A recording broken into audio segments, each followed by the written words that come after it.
കാര്യം ഒന്നാം നിലയുടെ കോസ്റ്റ് അല്ല രണ്ടാം നിലയ്ക്ക് വരുന്നത്. രണ്ടാം നില എന്ന് പറയുന്നതിന് ലേബർ കോസ്റ്റ് തന്നെ 25% വേരിയേഷൻ വരും.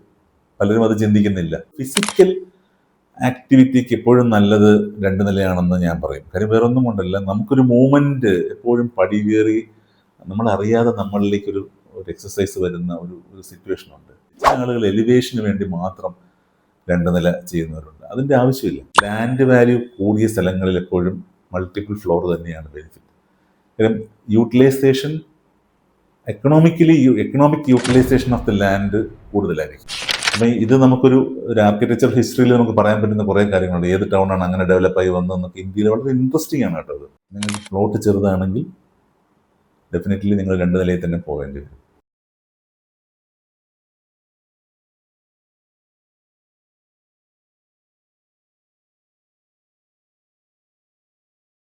ഒരു നില വീടാണോ രണ്ട് നില വീടാണോ നല്ലത്? ഇതൊരു വളരെ ഇൻട്രസ്റ്റിംഗ് ആയിട്ടുള്ള ക്വസ്റ്റ്യനാണ്. കേൾക്കുമ്പോൾ വളരെ സിമ്പിളാണെന്ന് തോന്നും, പക്ഷേ പല ആളുകളും ഫേസ് ചെയ്യുന്ന ഒരു കൺസേൺ ആണത്. നമുക്ക് പഴയതുപോലെ ഒരു നില വീട് പോരെ?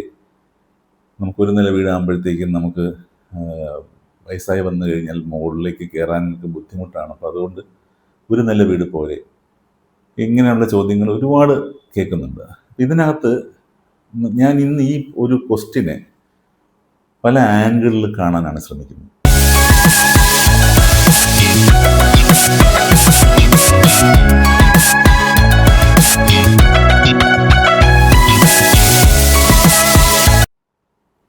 എന്താണ് ഈ ക്വസ്റ്റ്യൻ്റെ ആക്ച്വൽ റിലവൻസ് എന്താണെന്നുള്ളതാണ് നമ്മൾ അന്വേഷിക്കേണ്ടത്. കാര്യം ഒരു നില വീടും രണ്ട് നില വീടിൻ്റെയും ഡിഫറൻസുകൾ എന്തൊക്കെയാണ് എന്ന് ആദ്യം മനസ്സിലാക്കുക. ഒരു നില വീട് ചെയ്യുമ്പോൾ അഡ്വാൻറ്റേജ് എന്താണ്, അവിടെ താമസിക്കുമ്പോൾ അഡ്വാൻറ്റേജ് എന്താണ്, രണ്ട് നില വീട് ചെയ്യുമ്പോൾ അഡ്വാൻറ്റേജ് എന്താണ്, അവിടെ താമസിക്കുമ്പോൾ അഡ്വാൻറ്റേജ്. നിങ്ങൾ എപ്പോഴും ചിന്തിച്ച് നോക്കിയിട്ടുണ്ടോ അത്? കാര്യം നമുക്ക് വീട് എന്ന് പറയുന്നതിന് വീട് ഒരു പ്ലോട്ട് നമുക്കുണ്ട്. ഒരു പ്ലോട്ടുണ്ട്, അവിടെ നമ്മൾ വീട് വയ്ക്കുന്നു. വീട് മാത്രം വയ്ക്കുക എന്നുള്ളതല്ല നമുക്ക് ഉദ്ദേശം. വീടിനെ ഔട്ട്സൈഡ് എൻവയോൺമെൻറ്റുമായിട്ട് കണക്ട് ചെയ്യുക. വാസ്തുപരമായിട്ട് നമ്മൾ പറഞ്ഞാലും ശരി, ആർക്കിടെക്ചറൽ പരമായിട്ട് നമ്മൾ പറഞ്ഞാലും ശരി, വീടിന് ചുറ്റുമുള്ള ഓപ്പൺ സ്പേസുകൾ വളരെ ഇമ്പോർട്ടൻ്റ് ആണ്. അപ്പം നിയമപരമായിട്ട് അനുശാസിക്കുന്ന ക്ലിയറൻസ് മാത്രം വിട്ടാൽ പോരെ എന്ന് ചോദിക്കുന്ന ആൾക്കാരുണ്ട്. മതി, നിയമപരമായിട്ടുള്ള കാര്യങ്ങൾ ചെയ്താൽ മതി. നമ്മളെ സംബന്ധിച്ചോളം വീട് വയ്ക്കുന്നതിന് നിയമവിധേയമാക്കുന്നതിന് അത് മതി. പക്ഷേ അത് മാത്രമാണോ നമ്മൾ നോക്കേണ്ടത്? വീടിന് ചുറ്റും സൂര്യപ്രകാശം വരുന്ന സ്ഥലങ്ങൾ, വീടിന് ചുറ്റും ഈ വാസ്തുവിലൊക്കെ പിശാചി വീതി എന്നൊരു കോൺസെപ്റ്റ് ഉണ്ട്. അതായത് വീടിന് ചുറ്റുമുള്ള കുറച്ച് സ്പേസിനെ നമ്മൾ പിശാചി വീതി എന്ന് പറയും. അവിടെ സൂര്യപ്രകാശം കടന്നു ചെല്ലാത്ത സ്ഥലങ്ങളെയാണ് ഈ പിശാചി വീതി എന്ന് വ്യാഖ്യാനിക്കപ്പെടുന്നത്. അപ്പം അതിന് ആ ഒരു തിയറി വാസ്തുവിൽ ഉണ്ടാക്കിയത് തന്നെ ഇത്തരത്തിൽ സൂര്യപ്രകാശം വീടിന് ചുറ്റും അടിക്കാൻ വേണ്ടിയിട്ടാണ്. നമ്മൾ മനസ്സിലാക്കേണ്ട ഒരു കാര്യമാണത്. പലരും പിശാചി വീതി എന്ന് പറയുമ്പോഴത്തേക്ക് ഒരു ഭയത്തോടൊയ്യോ പിശാചി വീതിയോ, അവിടെ ഞാൻ എൻ്റെ വർക്ക് ഏരിയ എക്സ്റ്റെൻഡ് ചെയ്ത് നേരെ കോമ്പൗണ്ട് വാളിലേക്ക് ചെയ്തു എന്ന് പറയുമ്പോൾ പിശാചി വീതി എൻക്രോച്ച് ചെയ്തു. അതൊരു ദോഷമാണെന്ന് വാസ്തു പറയുന്നത് എന്തുകൊണ്ടാണ്? അവിടെ സൂര്യപ്രകാശം കടന്നു ചെല്ലുന്നതിനെ ബ്ലോക്ക് ചെയ്തു. വീടിന് ചുറ്റുമുള്ള പ്രകാശം വളരെ ഇമ്പോർട്ടൻ്റ് ആണ്. അതുപോലെ തന്നെ കാറ്റും. നമുക്ക് ക്രോസ് വെന്റിലേഷൻ വീട്ടിൽ ആവശ്യത്തിന് കിട്ടണമെന്നുണ്ടെങ്കിൽ നമുക്ക് വീടിന് ചുറ്റും സ്പേസ് വേണം. അപ്പോൾ നമ്മുടെ റിക്വയർമെൻറ്റ് ഒരു നിലയിലേക്ക് നമുക്ക് കൺഫൈൻ ചെയ്യാൻ മാത്രം പറ്റുന്ന ഒരു സ്റ്റേജ് ആണെങ്കിൽ നമുക്കൊരു നിലയെ പറ്റി ചിന്തിക്കാം. പക്ഷേ അവിടെ നമ്മൾ ശ്രദ്ധിക്കാനുള്ള കാര്യം എന്ന് പറഞ്ഞാൽ ഔട്ട്സൈഡുള്ള സ്പേസ് നമ്മൾ വിടാൻ പറ്റുന്നുണ്ടോ എന്നുള്ളത് കൂടെ നോക്കണം. അപ്പം മനസ്സിലാക്കേണ്ട കാര്യം എന്താണ്? നമുക്ക് വലിയ പ്ലോട്ടാണെങ്കിൽ ഒരു നില ചെയ്താൽ മതി. നമ്മൾ ചെറിയ പ്ലോട്ടാണെങ്കിൽ ഇതിന് അത്യാവശ്യം ഓപ്പൺ സ്പേസ് വിട്ടുകൊണ്ട് നമ്മൾ രണ്ട് നിലയിലേക്ക് നമ്മുടെ റിക്വയർമെൻറ്റ് മാറ്റുന്നു. പക്ഷെ കോസ്റ്റിൻ്റെ ആംഗിൾ നോക്കുമ്പോൾ എന്ത് സംഭവിക്കും? കോസ്റ്റിൻ്റെ ആംഗിൾ നോക്കുമ്പോൾ കോസ്റ്റിൻ്റെ ആംഗിളിൽ രണ്ടാം നില എപ്പോഴും കോസ്റ്റ് കൂടി നിൽക്കും.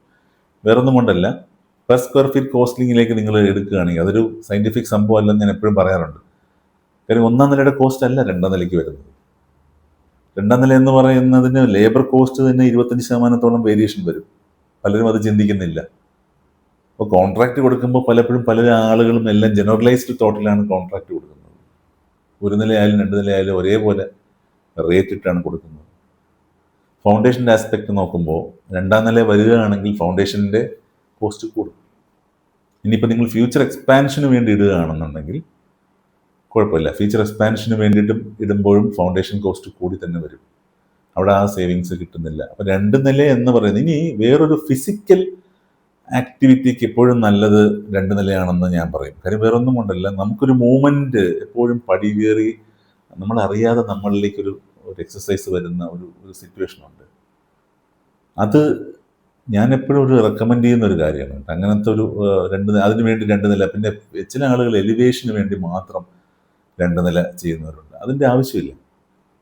എലിവേഷൻ ചെയ്യാനായിട്ട് നമുക്ക് പഴയ വീടുകളൊക്കെ ശ്രദ്ധിച്ചാൽ അറിയാം. സിംഗിൾ ഫ്ലോർ ആണെങ്കിലും നമ്മളതിൻ്റെ എലിവേഷൻ നല്ല രീതിയിൽ കൊണ്ടുവന്ന് എങ്ങനെയാണ്, റൂഫ് ഹൈറ്റിൽ കൊണ്ടുപോയിട്ട് അത് നമ്മുടെ കാലാവസ്ഥയ്ക്കനുസരിച്ച് മഴ പെയ്താൽ വെള്ളം താഴോട്ട് പോകുന്ന രീതിയിൽ നല്ല രീതിയിൽ റൂഫിംഗ് കൊടുത്തിട്ട് അതിലൊരു തട്ട്, ഇൻ്റർമീഡിയറ്റ് തട്ട് കൊടുത്തിട്ട് ആ തട്ടിലൊക്കെയാണ് മച്ചുംപുറത്ത് ഭഗവതി വരെ വയ്ക്കുന്ന ഒരു ലെവലിലേക്ക് കാര്യങ്ങൾ പോയിട്ടുണ്ട്. അത് വേറെ കാര്യം. അത് നമുക്ക് വേറൊരു വിഷയത്തിൽ നമുക്ക് വേറൊരു വീഡിയോയിൽ ചർച്ച ചെയ്യാം. പക്ഷേ ഈ ഒരു കാര്യം ശ്രദ്ധിക്കുക. നമുക്ക് സാധാരണ പോലെ ഒരു നില വാർത്തിട്ട് അതിൻ്റെ മുകളിൽ നമുക്ക് ട്രസ് റൂഫ് ചെയ്ത് നമുക്ക് ഏത് സ്റ്റൈലിൽ വേണമെങ്കിൽ, കേരള സ്റ്റൈൽ തന്നെ വേണം നിർബന്ധമില്ല, യൂറോപ്യൻ സ്റ്റൈൽ വേണമെങ്കിലും നമുക്ക് ചെയ്യാം. റൂഫിംഗ് ചെയ്ത് നമുക്ക് അതിനെ ബ്യൂട്ടി കൊണ്ടുവരാം. അതിന് വേണ്ടി നമ്മൾ 2-ാം നില ചെയ്യണം എന്ന് നിർബന്ധമൊന്നുമില്ല. അപ്പോൾ 2-ാം നില ചെയ്യുമ്പോൾ സ്വാഭാവികമായിട്ടും എല്ലാ കോസ്റ്റും കൂടും. പ്ലംബിംഗ് കൂടും, ഇലക്ട്രിക്കൽ കൂടും, എല്ലാം കൂടും. കാര്യം അത്രത്തോളം ലെങ്ത് കാര്യങ്ങളിലേക്ക് മാറുകയാണ്. ഹൊറിസോണ്ടൽ ലെങ്ത് മാറ്റി വെർട്ടിക്കൽ ലെങ്തിലേക്ക് പോകുമ്പോൾ ചില മാറ്റങ്ങൾ അങ്ങോട്ടും ഇങ്ങോട്ടും വരും. ഇനി ലാൻഡ് വാല്യൂ കൂടിയ സ്ഥലങ്ങളിൽ എപ്പോഴും മൾട്ടിപ്പിൾ ഫ്ലോർ തന്നെയാണ് ബെനിഫിറ്റ്.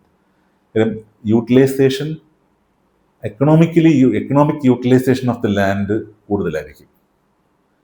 അതാണ് നമ്മൾ ശ്രദ്ധിക്കേണ്ടത്. കാര്യം അതുകൊണ്ടാണ് ഈ ഫ്ലാറ്റ് കോൺസെപ്റ്റ് ഒക്കെ വന്നിരിക്കുന്നത്. വെർട്ടിക്കൽ ഡെവലപ്മെന്റ് എന്നുള്ള പ്രിൻസിപ്പിൾ തന്നെ വന്നത് ഈ സിറ്റി ഗ്രാമങ്ങൾ നഗരങ്ങളായി കൺവേർട്ടായി ടൗൺഷിപ്പുകൾ ഉണ്ടായി തുടങ്ങിയപ്പോൾ ഏരിയ ലിമിറ്റേഷൻ, ആ ടൗൺഷിപ്പിനകത്ത് തന്നെ നമ്മൾ നിൽക്കണമെന്ന് ആഗ്രഹിക്കുമ്പോൾ, താമസിക്കണമെന്ന് ആഗ്രഹിക്കുമ്പോൾ സ്പേസ് റെസ്ട്രിക്ഷൻ ഉണ്ടായപ്പോഴാണ് ഇത്തരം വെർട്ടിക്കൽ ഡെവലപ്മെൻറ്റിൻ്റെ ചിന്താഗതികൾ കയറി വന്നത്. അപ്പം ഇത് നമുക്കൊരു ആർക്കിടെക്ചർ ഹിസ്റ്ററിയിൽ നമുക്ക് പറയാൻ പറ്റുന്ന കുറേ കാര്യങ്ങളുണ്ട്. ഏത് ടൗണാണ് അങ്ങനെ ഡെവലപ്പായി വന്നതെന്നൊക്കെ ഇന്ത്യയിൽ വളരെ ഇൻട്രസ്റ്റിംഗ് ആണ് കേട്ടോ അത്. അപ്പോൾ 2 നില എന്ന് പറയുന്നത്, ഇപ്പോൾ എൻ്റെ ഒരു കുട്ടിക്കാലത്തൊക്കെ 2 നില എന്ന് പറയുന്നത് ഞാനൊരു 2 നിലയിൽ താമസിച്ച് വന്ന ആളാണ്. അപ്പം അന്ന് ഞങ്ങളുടെ വീട് 2 നില എന്ന് പറയുമ്പോൾ അവിടെ ആ ഏരിയയിൽ 1 2 2 നില വീടേ കാണുള്ളൂ. അതിനകത്തൊരു വീടായിരുന്നു എൻ്റെത്. ഈ 2 നില എന്ന് പറയുന്നതിന് ഒരുപാട് അഡ്വാൻറ്റേജുകളുണ്ട്. പക്ഷേ മറ്റ് കോസ്റ്റ് വൈസ് അങ്ങനെയുള്ള കാര്യങ്ങളിൽ നമുക്ക് ഡിസഡ്വാൻറ്റേജസും ഉണ്ട്. അപ്പം നമ്മൾ ശ്രദ്ധിക്കേണ്ട കാര്യം എന്ന് വെച്ചാൽ 1 നിലയാണോ 2 നിലയാണോ നമ്മൾ ഡിസൈഡ് ചെയ്യേണ്ടത് നമുക്കുള്ള ലാൻഡ് അവൈലബിലിറ്റി അനുസരിച്ചിട്ടാണ്. നമുക്ക് വലിയ പ്ലോട്ട് ഉണ്ടെങ്കിൽ നമ്മൾ 1 നില മതി, നമ്മുടെ റിക്വയർമെൻ്റ് എല്ലാം കൂടെ 1 നിലയിൽ കൊണ്ടുവരാമെന്നേ ഉള്ളൂ.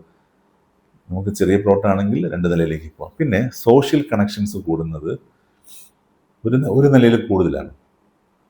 സോഷ്യൽ കണക്ഷൻസ് എന്ന് പറയുന്നത് നമ്മൾ ഇൻട്രാക്ഷൻസ് കൂടും, ഫാമിലി മെമ്പേഴ്സായിട്ടുള്ള ഇൻട്രാക്ഷൻസ് കൂടും ഈ 1 നിലയാണെങ്കിൽ.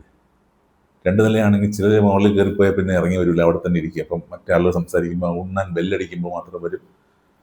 ഇങ്ങനെയൊക്കെയുള്ള സിസ്റ്റമാണ്. അപ്പോൾ അതെല്ലാം ഒന്ന് മാറിക്കിട്ടും.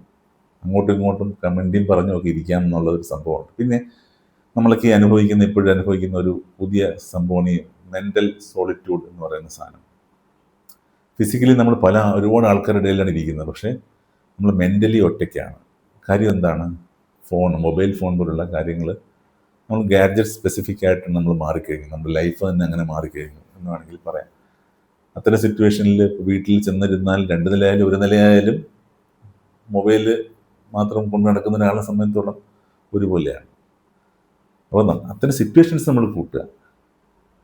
അപ്പോൾ അതിന് വേണ്ടിയിട്ടാണ് നമ്മൾ ഇത്തരം കാര്യങ്ങൾ ചിന്തിക്കുന്നത്. 1 നില 2 നില എന്നുള്ള ചിന്ത നിങ്ങളുടെ ബഡ്ജറ്റിനെ ഒരുപാട് സ്വാധീനിക്കുന്ന ഒരു കാര്യമാണ് എന്നുള്ളതുകൊണ്ട്, അപ്പോൾ നിങ്ങൾ ഇത്തിരി വലിയ പ്ലോട്ടാണ് വാങ്ങുന്നെങ്കിൽ, അല്ലെങ്കിൽ വലിയ പ്ലോട്ടാണ് ഉള്ളെങ്കിൽ 1 നിലയെ പറ്റി ചിന്തിച്ചാൽ മതി.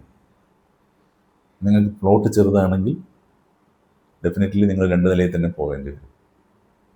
മറ്റൊരു വീഡിയോയിൽ കൂടുതൽ കാര്യങ്ങളുമായി വീണ്ടും കാണാം.